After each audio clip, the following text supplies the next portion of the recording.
তো hello everyone, কেমন আছে সবাই? আশা করছি ভালো আছে। তো 26শে জুলাই ছিল আমার বার্থডে। তো এটা রাত্রিবেলায় সেলিব্রেশন করার জন্য কেকটা এনেছিল আমার বর। তো আমার ছেলে ঘুমাচ্ছিল বলে আমি সকালবেলা কেকটা কেটেছি। তো আজকে আমাদের এক জায়গায় ইনভিটেশান আছে। তো আমাদের বাড়িতে, আমার বাপের বাড়িতে আমার পিসির ছেলেরও বার্থডে সেলিব্রেশনটা করবে ওখানে। তো 22 তারিখ ওর জন্মদিন ছিল, তো আমরা সেখানেই যাব। তো চলো যাওয়া যাক। জামা কাপড়গুলো তুলে যাচ্ছি, কারণ জল, এই রোদ, এই জল। তারপর বেরিয়ে গেছিলাম বাড়িতে।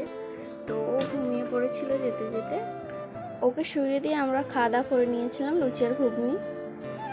এখানে রান্না বান্না চলছে। এখানে আমার ছোটো কাকি হেল্প করে দিচ্ছিল রাঁধুনিকে। তো এখানে এসে এই যে উঠে পড়েছে মন বেগ। তারপর ওকে আমি ভাত খাইয়ে দিয়েছিলাম। তো এই চুপচাপ খেয়ে নেওয়ার অবস্থাটা কী জানো? এই যে টিভিটা দেখছে, ওই জন্য। আমরা এখানে একটুখানি বেলুন আরে টাঙিয়েছিলাম সবাই মিলে। তারপর আমরা দুজনে কেকটা কেটে নিই। তারপর কেক কাটার পর আমরা কেক আরে খাওয়া দাওয়া করে একটু ছবি আরে তুলে ভাত খেতে বসে। আজকে মেনুতে ছিল আলুর ছুরি, ডাল মাছের মাথা দিয়ে, তারপর ছিল দই কাতলা, আর ছিল ফ্রাইড রাইস আর চিকেন কষা। তারপর আমের চাটনি, পাঁপড়, মিষ্টি, আইসক্রিম।